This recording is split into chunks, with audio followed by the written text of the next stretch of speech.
Hey guys, hope you're having a wonderful time. We haven't done an accompaniment video in a couple of months, so I figured it was high time. And you're probably wondering, what was all that lilting all about? Is this going to be a lilting video?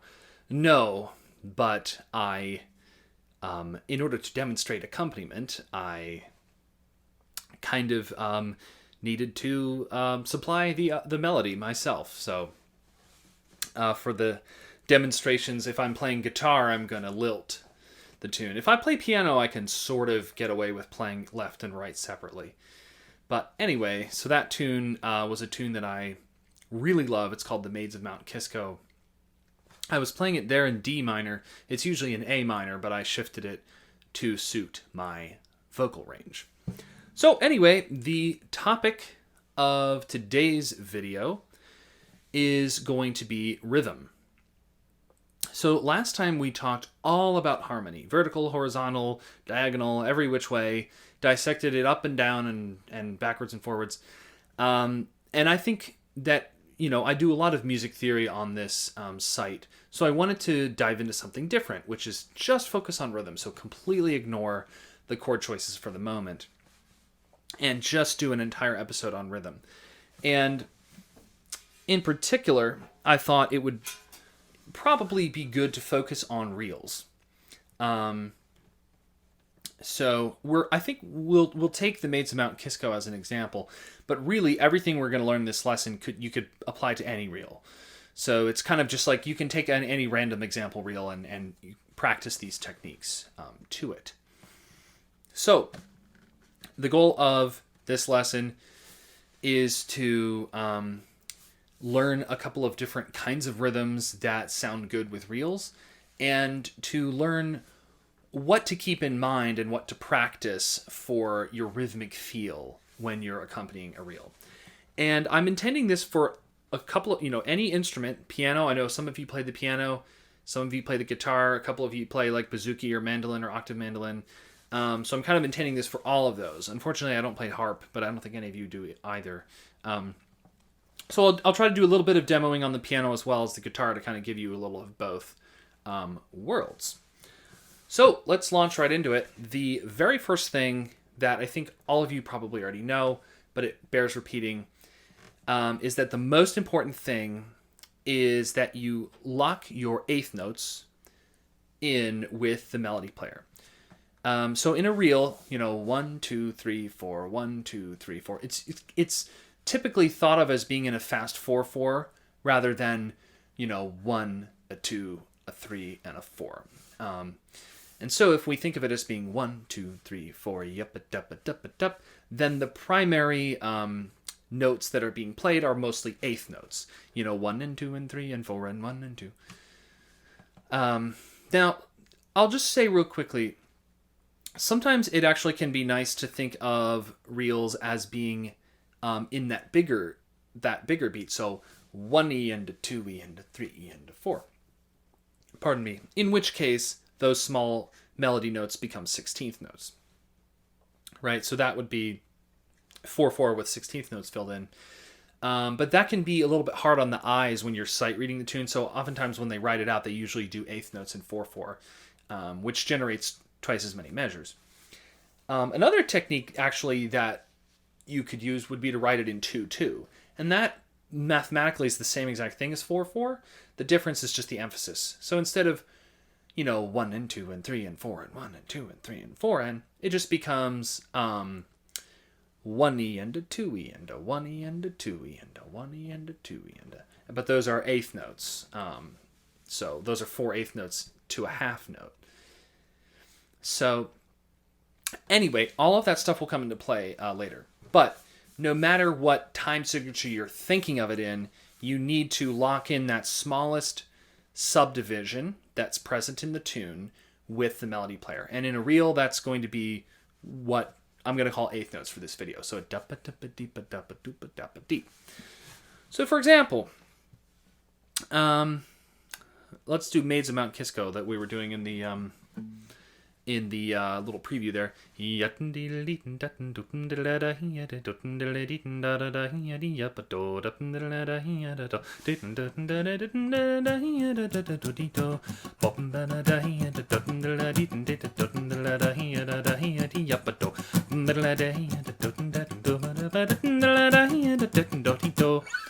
That is a really good exercise to get started. That works best for you, those of you who are strumming an instrument. Just hold your hand over the strings, don't play any chords or notes, and just see if you can get a kick-ass groove with those eighth notes, right? You could do it along to your own lilting, you could do it along to a CD, you could get a friend to play. Preferably the steadier the friend is, the better. It'll give you better practice if the melody player is really, really steady.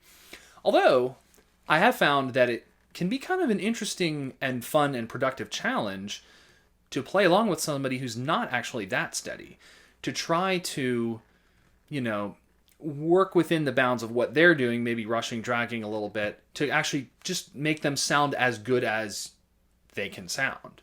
So that's kind of an interesting challenge, but maybe that's more of a higher level challenge. So for now, we'll just assume that your melody player is very, very good and staying in rhythm. So... And I did say smallest subdivision, although in the way I'm lilting it, I am adding some triplets.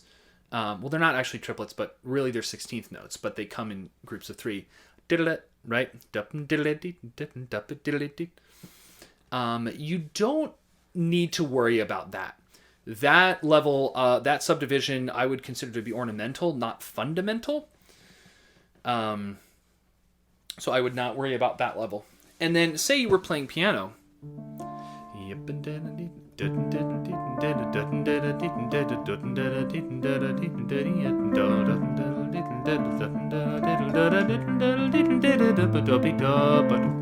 Now on piano you can't really do like a muted sound because I guess you could tap the keys, but I don't think that really has the same visceral effect as the strumming of the muted guitar. So on piano, we fill in fewer eighth notes. So we're not always going yup, up, up, up, up, up, up, up, the way we are on the guitar. On the guitar, we're basically filling in almost every eighth note.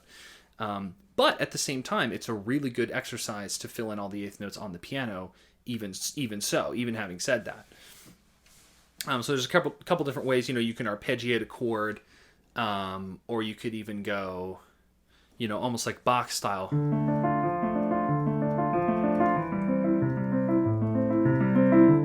Something like that. And going one level further. So one thing is just to metrically lock those up. But another thing is to really match the touch and the style and the accent of that melody player. And this is where, it gets into some really kind of nitty-gritty, kind of subtle, in some ways very subjective stuff. But, for example, one thing that I would recommend if you're playing like a guitar or an octave mandolin, make sure that you're holding the pick securely, because basically you want to have it secure, but you're not pushing, you're not holding it too tight, you're not tensing your own hand, but you have a secure grip, because you don't want the pick to, when it hits the string, to actually get like this little flappy rebound. Right? You don't Hear that little that little flapping sound. You want to get the timing between the impulse in your brain and the sound of the string to be as quick as possible. So you don't want any delay in that transmission. So anyway, what I'm saying is a strong, confident stroke with the pick, in a nice, secure grip is going to mean that the rhythms that actually come out of your instrument are matching the grid that's actually in your head. So now if the grid in your head is off, then that's another problem entirely. But in my teaching, I found that a lot of times students that seem to have poor rhythm, it's not so much that they don't have the grid in their head correctly, it's that their technique is not allowing that grid to translate to their instrument. So for example, I don't know if I'm going to be able to do this, but let me see if I can do like an example of how that doing that badly might sound. Let's see.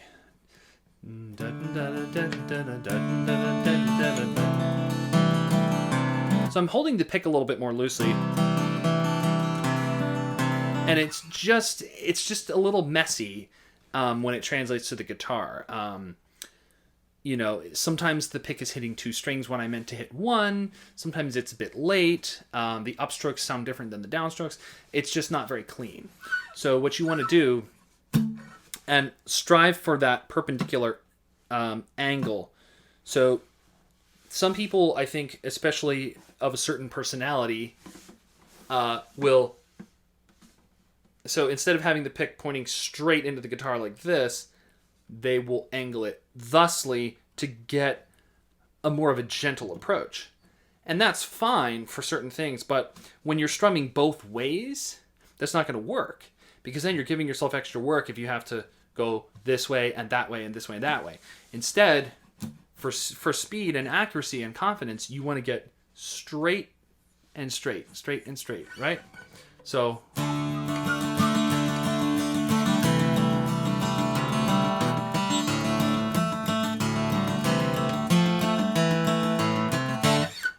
Right? Oh, we were supposed to be not playing notes.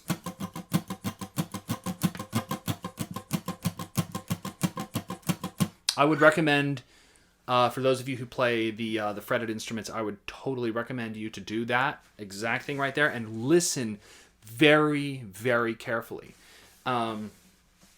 So what you want to be listening for at first is your ability to get this pattern. Where you're basically accenting 1 and 3 of a 4/4 measure. So, 1 and 2 and 3 and 4, and 1 and 2 and 3 and 4. Or you can think of it as accenting 1E and a 2E and a 1E and a 2E, and either way works. But that's the simplest real rhythm that you need to start with. And in fact, that's the first one on my list. I have 7 different levels here that I wanted to go through today. So that's the very first one, is just accenting basically in half notes. 1, 2, 3, 4, 1, 2, 3, 4, 1 and 2 and 3 and 4. And that's kind of the rhythm that's at the heart of the way reels are played in Irish music. So let's see.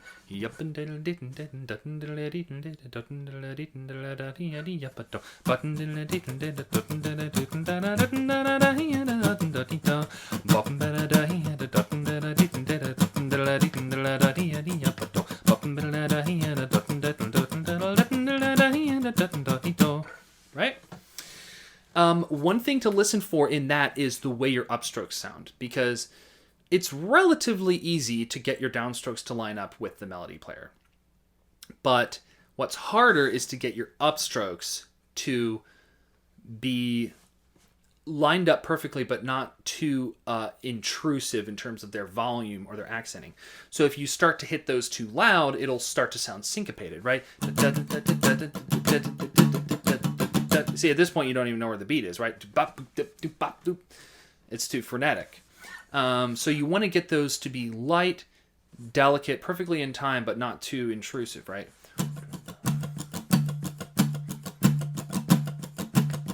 And then you also want to have a clear differentiation between your first downstroke. Your first and third downstrokes would be the ones that are accented, whereas your second and fourth ones would be not accented. So as opposed to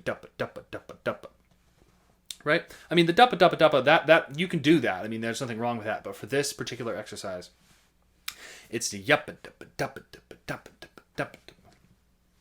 All right. Now for the piano playing folks, that's a little harder to work on, but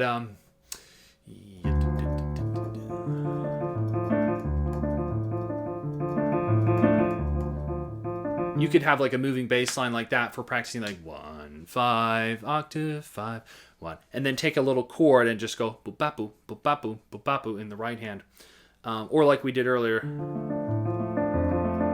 where you're just arpeggiating 1 2 1 E and a 2 E and a.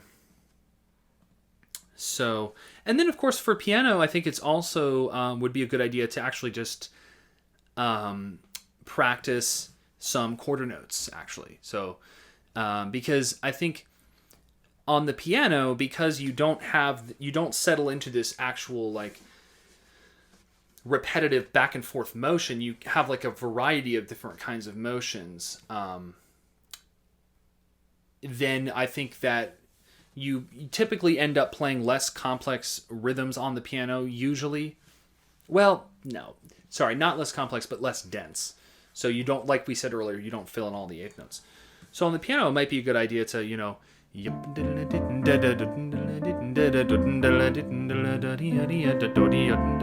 and for the sake of this, it doesn't matter what chords you're playing. You could sit there and,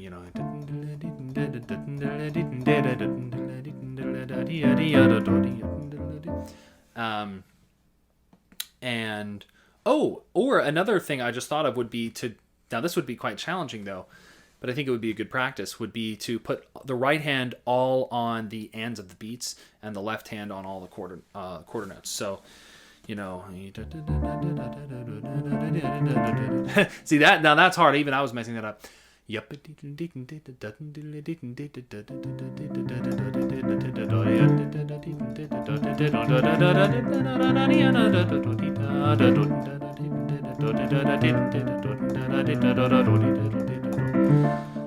And that would really, I mean, that's almost like, that's like running with carrying weights. Like that's harder than it needs to be, but I think that would be a great workout for when you go back to an easier rhythm.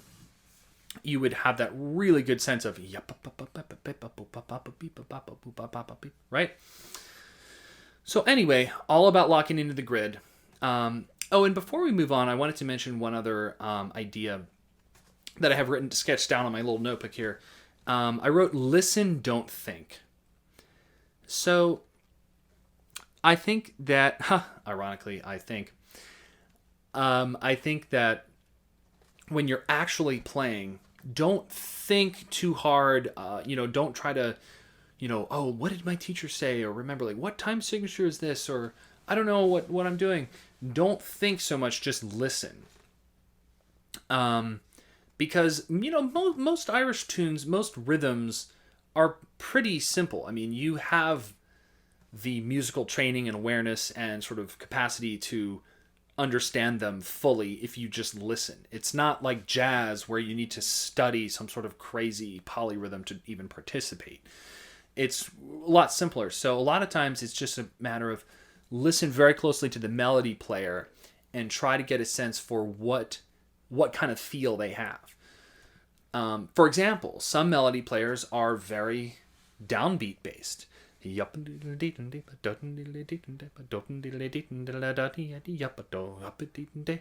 if you're accompanying somebody like that, listen first. Don't just start playing right away. Listen first and then gently come in, gently but confidently, and try to match what they're doing. Whereas you have some people that might have more of an upbeat based approach. So that though in those cases the accents, they might place more accents on 2 and 4 instead of 1 and 3. So and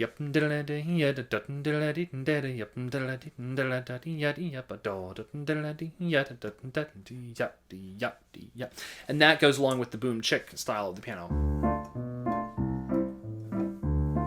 Right?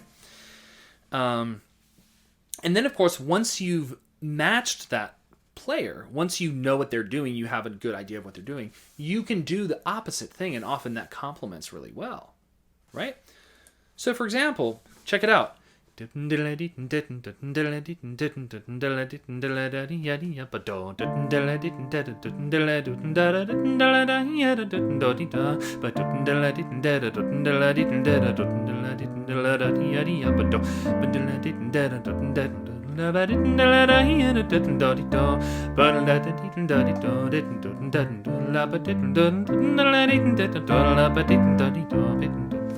So in that case, the melody person, which is my mouth, was doing a lot of upbeats,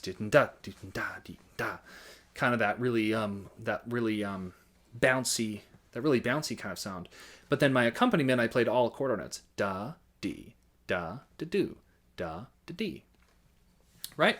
And then vice versa. Check it out. What if my melody player is very straight on the downbeat? So it's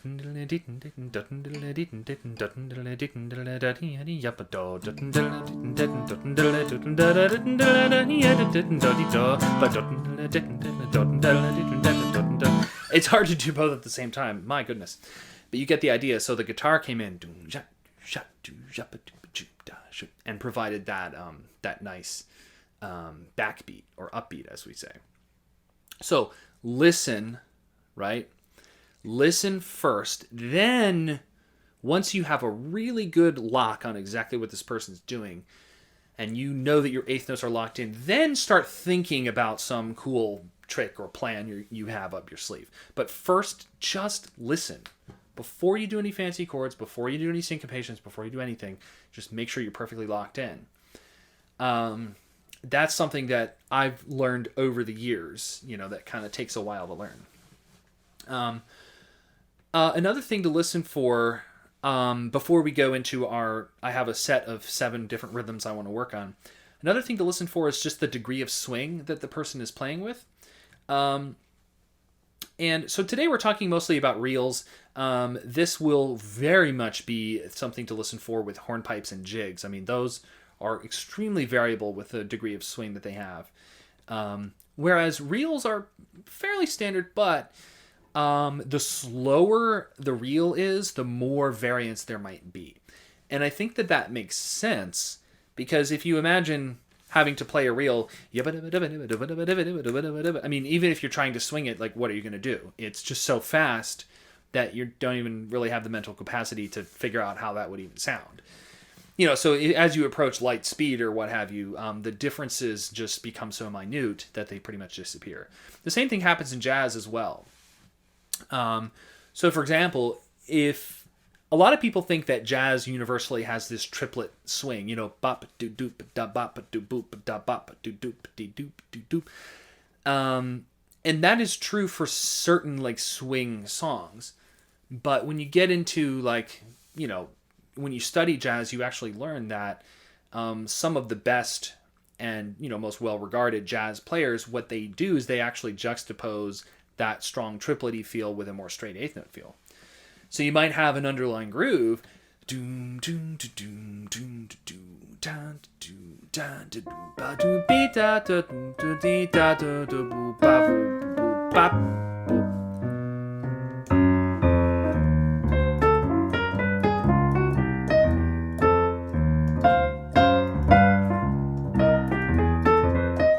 right? So do you see how I set up that groove to be very triplety? Boom, doom, doom, doom, doom. So what I mean by that is, if you listen to the groove of that, I'm this pretend bass player and drummer, doom, doom, doom, doom, doom, that those eighth notes, do do do do do do, they do have that swing. They're not da da da da da da. The first one of the pair is longer than the second one, so it's almost like da-ba-dee-da, da-ba-dee-da. There's a little triplet figure in there. Pardon me. But then at the same time, when I played that little right hand piece, that little solo piece, that was just do-ba-dee-doo-doo-be-ah-doo-doo-dee-da. So that was much more straight. And that juxtaposition is the sound of, post 1945 mid-tempo jazz. So anyway, you got to think about the same things in Irish music. The difference is we don't really do that juxtaposition as much in Irish music. We tend to try to match the melody player. Sometimes just to throw people off or to be silly, I'll do something like that. If I'm playing with, more advanced players, I might try to do something more jazzy. But yeah, for starters, just listen to the degree of swing that your melody player has and try to match that. So let me give an example instead of just blabbing all day. So if I was going to do Maids of Mount Kisco rather slow, so so I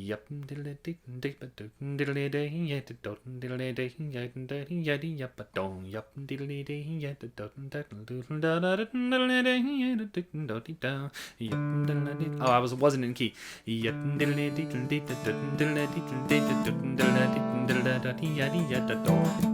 So now listen to this. It's just that was just had a tiny bit of swing to it. Actually, a pretty small amount, as opposed to. Well, actually, that was pretty close. Let me try to get it with a little more swing.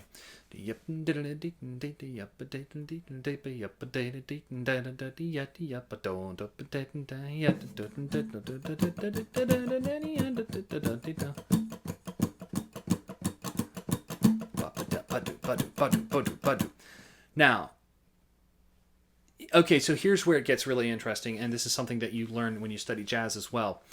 There's a true tripleted swing, where it's really bop do bop do bop do bop. In other words, instead of having your eighth notes be evenly spaced in two, you're basically simulating that there's 3 beats in that space of 1 quarter note, and your first eighth note takes up 2, and your next eighth note takes up the remaining 1.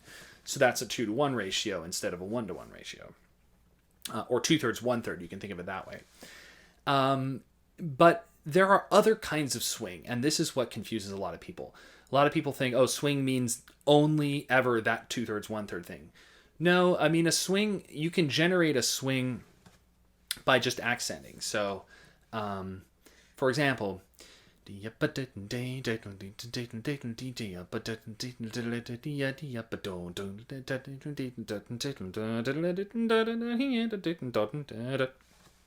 right? So those eighth notes were actually pretty even if you looked at them metrically on a timeline. But there is a swing because of the variation of where I'm placing the accents, as opposed to just da da da da da da da da da da da da. You can generate a swing by the placement of the accents, and that's actually something that you learn in jazz that takes some people a long time to realize.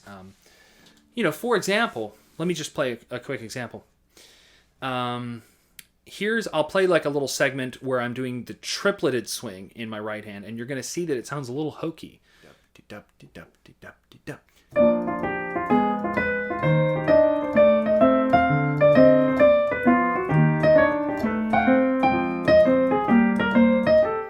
Now it's hard for me to keep that going because it's just too goofy to have that truly dup de dup de dup de dup de dup. Instead, what actually you end up doing is you imply that at times with certain triplet figures, but then you actually play your actual eighth notes a little bit straighter, but accenting certain of the ands of the beats to give this sense of swing. So 1, 2, 3, 4.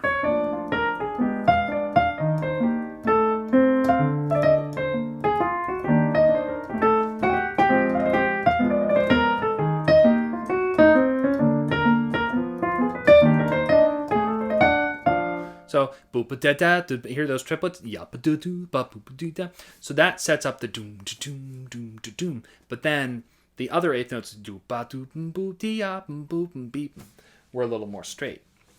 So that was a long tangent into sort of quasi jazz territory. But some of these things do come up in Irish music, so just listen very carefully for the swing. Now, don't worry too much about, I don't understand exactly what swing is. Like, how do you quantify it? How do you define it? Don't worry about that. Just, in fact, think about it this way. Most Irish traditional players over the decades and, back in the day, they didn't know anything about jazz, and they probably didn't use the term swing. So I'm just using this vocabulary because that's what I studied in school to describe a phenomenon that you can hear and understand and identify without using those terms. So don't worry, Irish music is not jazz, and it never will be, at least not on my watch. But that's just like an interesting way to think about that phenomenon.